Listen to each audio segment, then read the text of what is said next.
we are going to be doing our challenge this week. We're going to be, we have talked with Jason Sherman, and we are launching into the AI exposes the cracks,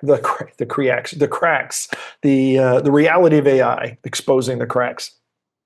And this was actually a really interesting one because I think we dug into the cracks a little bit. So let us start it officially with our little hello and welcome back. We are here on yet another Challenge Friday, and we're going to talk about what we've gone over this week. We're going to have a good challenge for you. We don't know what it is yet, but we will get there by the end of this episode and have a good challenge for you.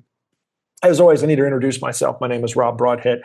I don't have to, I know, but I'd like to. So this is a good way for us to start it. One of the founders of Development, also the founder of, Building Better Developers, as you may know it as, but also the founder of RB Consulting, where we help you find clarity when you are about to step into that big project. And yes, so many people are, when you're trying to figure out what the heck does this AI thing mean? And more importantly, how do I actually make it useful to my business? We're here to have a conversation with you and help you find some clarity on that and get you a roadmap moving forward. Good thing and bad thing. Good thing is that we have surpassed 1,000 episodes. This is something we, as part of this, as this sitting even, we talked about a little bit. And that is incredible. I never expected to get to this point. I was happy to get to like 100. I figured maybe 200, 300, it would fall apart at best. To get this far and to feel like it's still going strong, and actually I think stronger than when it started. Which, as I think most people, we get better doing it when we do it more often. I will say the bad side is that we didn't do some of these things earlier. I resisted for many, many seasons. Having guests and just going through it as a singular podcast. And it is easier doing so. If you guys ever want to start a podcast, reach out, rob@rb-s.com, and happy to share some of my journey with you. Adding speakers and guests and a co-host adds a lot of complexity, amazingly so. But I still think that the feedback, that the value that we get out of these are far more than they were in the earlier seasons. And don't jump up right away and applaud and agree so heavily with me. But that's the good thing and bad thing at this point. Michael, introduce yourself. Hey everyone, my name is Michael Meloche. I'm one of the co-founders of Development, Building Better Developers. And like Rob said, our 1,000th, we're passing 1,000 episodes.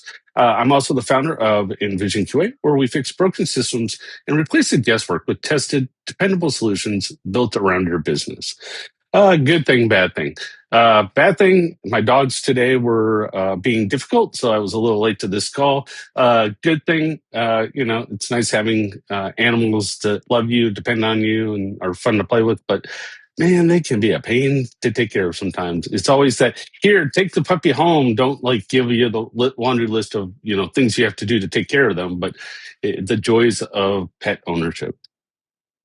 Yes, so including in puppy taking care of them, it is better to give than to receive in those situations. So let's dive into this this week. This was a really fun call. Jason is one of the, we've had some people that they just, for lack of a better term, ooze or resonate presentation skill, their personality. It just comes out. And even in this one where there was almost like dry discussion in some areas where we were talking about some very mundane kinds of things, he still made it very interesting, very engaging, and loved him as a guest for this. One of the things, though, I think we really did dig into the cracks a little bit. We didn't just look at the cracks. We actually explored them a little bit.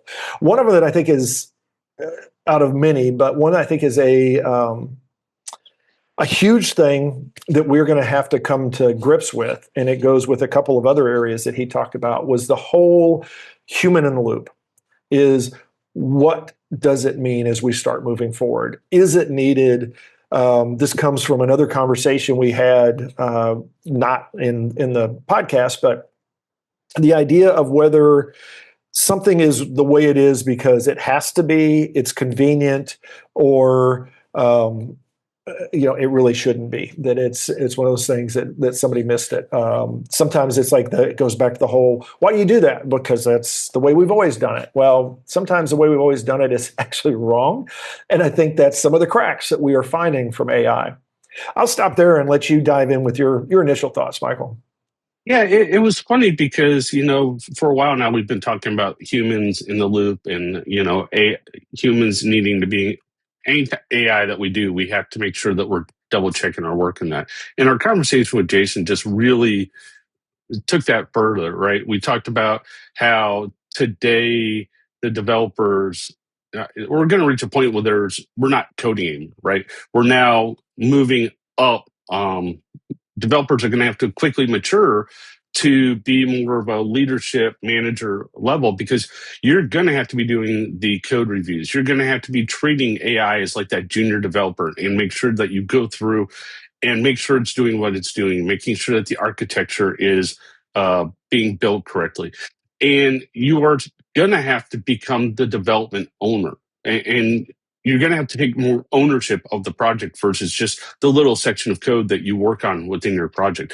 That was one of the things that really jumped out to me. It's like we've talked about this, but it's like that's one of the areas businesses are not looking at with AI. It's like, oh, it's going to make your job faster. No, it's changing the whole dynamics around the developer stack, what we do as developers, and how we need to interact with this AI systems that we're building going forward. Yeah, and I think that's one of those where people are, you have people out there that are afraid that AI is going to take my job. And sadly, there is some truth in that because I think it's not going to take your job. I think it's going to rewrite your job. I think it's going to eliminate the job that you had and it's going to be replaced with a different job, which means it can be really cool for those that are like, young and ready to get going because this is a really good inflection point where you can skyrocket your career and very quickly do things that otherwise it would have taken you years to do. It's also going to be, it's pretty scary for those that have invested large portions of their career with the, we'll call it now the legacy approach to development. Feel free to let us, say that we coined that first, that coding is now legacy development approaches. But we're gonna have to have a little bit of agreement on this. It's like, what does this look like? And it's definitely in this this turbulent time where we're seeing that yes, there's still coding needed, and that we're still having to have some level of human in the loop, at least from the development point of view, and what AI is doing there.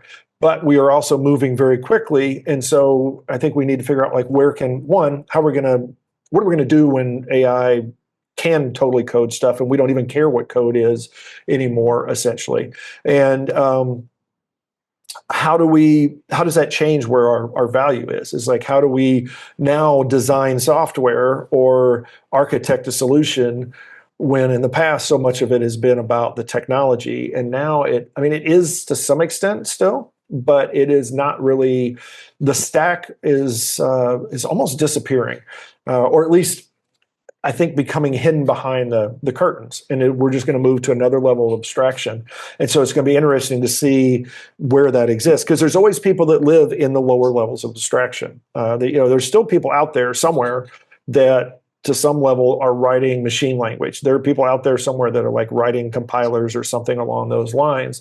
And so while they're fewer and far between, I guess we're going to have the same thing with coding. And so this was a really fun discussion around that, where we did talk about the human side of both the processes of human in the loop and being able to review stuff, but then we talked about how this impacts the humans that exist today. It's like, what is this going to do to development and the processes moving forward? And of course, I'll tease this one, we'll come back to it in a minute, is like he looked forward to some stuff that I think is going to make it even more interesting and more put more pressure on where the humans actually need to be with these processes.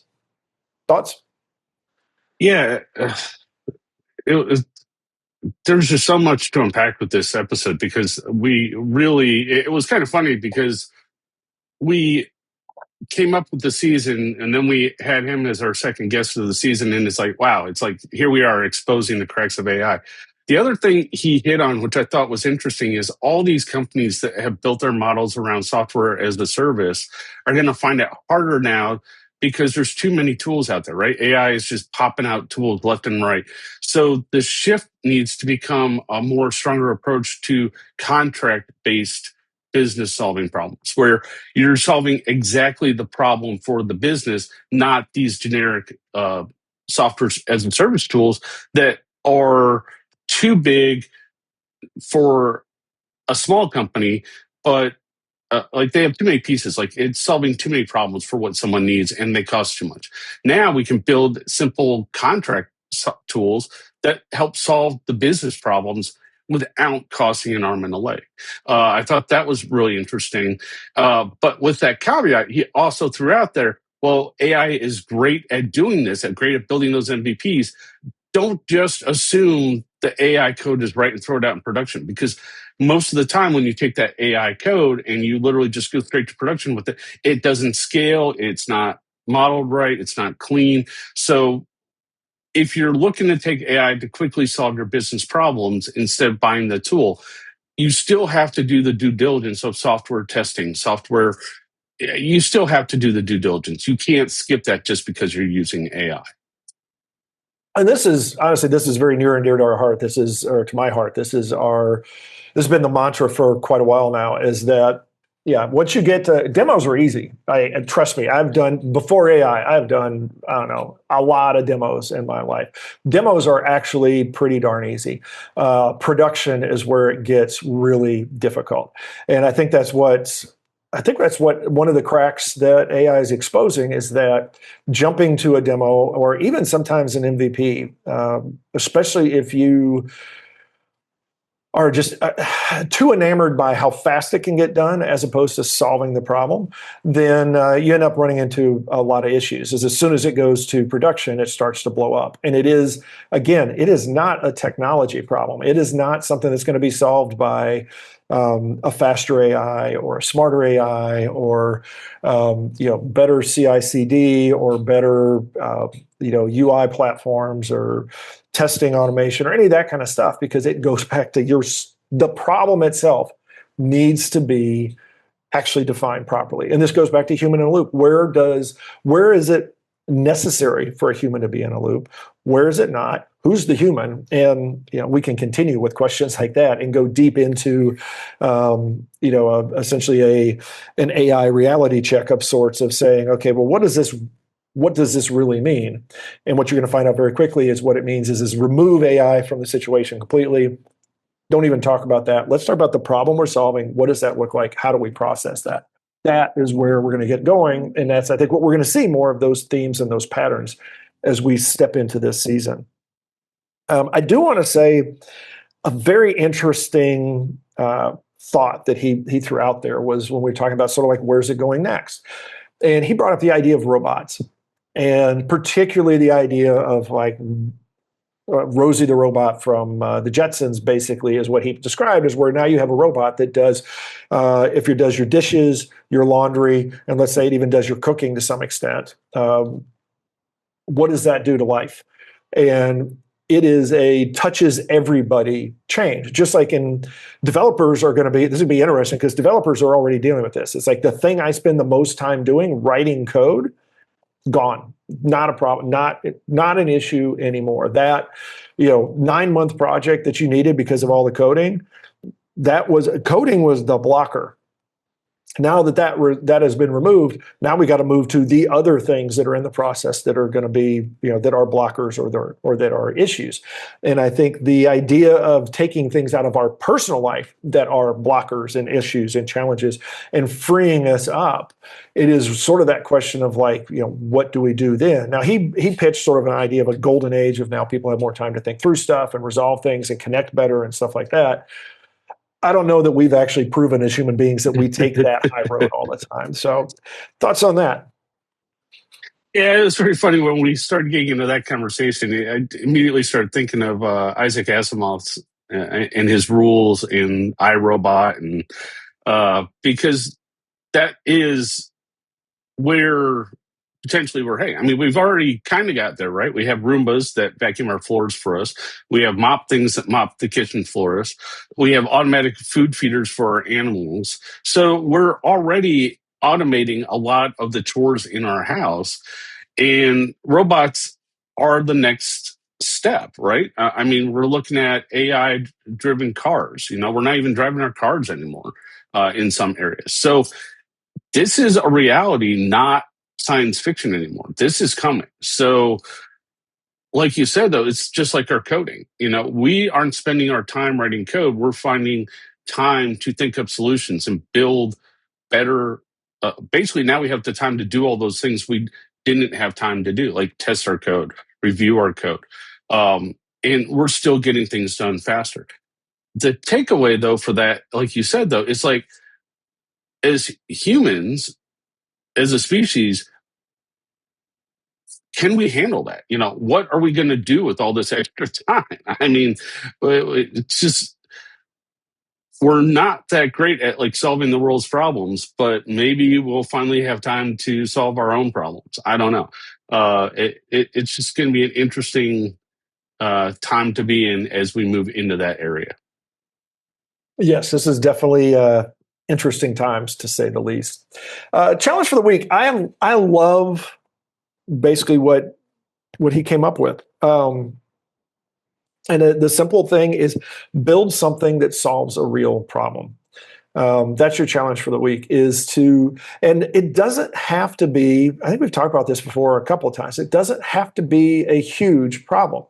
That is where a lot of people, if you want to know where people are leveraging AI and where they're getting a lot out of it and learning how to use it, it almost always starts with simple problems. It's things like, and it's the things that drive us nuts. It is dealing with email. It is responding to emails. It is maybe daily tasks and things like that. These are and this goes back to, we have talked about these for many, many years, probably since the start of Developreneur. We have talked about these kinds of projects, the little scratch your own itch things, whether it is searching for certain files in your code repository, or whether it is, running through stuff and auto documenting things, or like I said, emails or status or time tracking, better comments on your GitHub, your Git commits and things like that. Just little, batch and shell script kinds of things that we've had in the past. You may be able to turn something into a much prettier or easier to access solution. Is very much where Chip started in the RB Consulting saga. It is very much where the initial back end for the Developreneur podcast and YouTube ingester came from. It was the kind of stuff where it's like, this is just a problem that needs to be solved, and it's very simple, very specific. And I think that's the key: is find something that starts with a small scope, that can be very well defined, that you know what the problem is and what the solution looks like. And then work through that. However you are comfortable with AI doing that, the more you push it, I guess we'll say, the more you press on the edges, the better it's going to be, because you're going to start figuring out what AI can do and what it can't do. And then I'm pretty sure what's going to happen is you're going to actually start building on top of whatever that thing is, or building another, or building another. And that's where you're going to start really understanding the process of defining a problem, solving a problem, and evaluating the solution itself. Thoughts on that challenge? Yeah, we discussed similar challenges like this before, but pick a problem, pick something. We've talked before about automating. Find something that you do and automate it. Take this to that level, but take it to AI and actually build a solution to solve your problem. So if you've done it before, that's okay. Do it again, because this is sort of the iterative season that I think that we are in. Feel free to I would love to hear some of the solutions you come up with. If you want to show it off, we'll even we can find a place to show it off on the site, things like that. We'll even help you build a case study if you want to, just like you can see on the Developreneur site, or if you go check out the Chip page on the RB Consulting site, there's a case study there, and you'll see these are pretty they look pretty impressive, and AI did a lot to help generate those case studies as well. And you'll be fine. You'll be amazed at how well that is awesome to have as a part of your portfolio, especially if you're getting started out in your career. Again, happy to help out where we can. I know, sadly, we've reached the end of yet another weekly challenge, but we have weeks ahead of us. We have episodes ahead of us. We have people we're speaking to ahead of us, and we will be back with more and more challenges. And yes, all of you, including you, right there. I want you guys to give us some feedback on these. How are these going? I would love to hear some of the things you guys are coming up with, because that's the next wave of technology. If you need us to sign a non-compete or a non-disclosure, we'll do that too. Happy to do so. As always, go out there and have yourself a great day, a great weekend, and we will be back next week. All right, then. All right. I think that's what we got, right? We're good? Yep, we're good.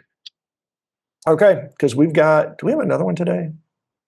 No, not today. It's next Thursday. We have 2 back-to-back. Well, 2, morning and That's right. midday. Okay, it's next week that we've got the rough one. So, okay. Yeah, so, yep, I get to go in and I got to do a little work, and then I've got a panel discussion that I am on today. So that's going to be fun for one of these Nice. And virtual you didn't think you conferences. could move that one 30 minutes, did you? You're talking next week? Yeah. If you could get that Next moved to 10:30, that would be perfect. But next week on Thursday? yeah, you have developer podcast. You said that's going to be the 2 guys you've been trying to get for a while. Oh, yes, that one. Is that next week or is that 2 weeks out? Yeah, that one I am not gonna. Is that next week? Where'd that go? 10 to 11. You just didn't put who it is. Oh, there it is. Okay. I'm sorry. I gotta cast my times, do my time Oh, zone casting. I was looking in the wrong place. I'm like, what the hell? That doesn't make any sense. Okay. Yeah, I haven't reached out to them yet. I don't think I can, but I'm slammed right now. I'm gonna shoot me if nothing else, if I haven't sent you something by this weekend, just sometime when you're thinking about it, shoot me a little Slack or something to remind me and see if I okay. can get that moved. I'll try to get it. It's just I don't trust myself right now, and No, that's fine. I'm wherever moving I my put a note, doctor's I'm not sure I'll appointment. check it. Yeah, I'm So, moving my yep. doctor's appointment. That's that morning. So that Okay. day is just stacked for me. Yeah, Sorry. I know how that goes. So, all right. Well, I'm going to let you get to it. I'm going to get to it, and we'll talk to you next time around. Have a good day. You too. Later. Bye.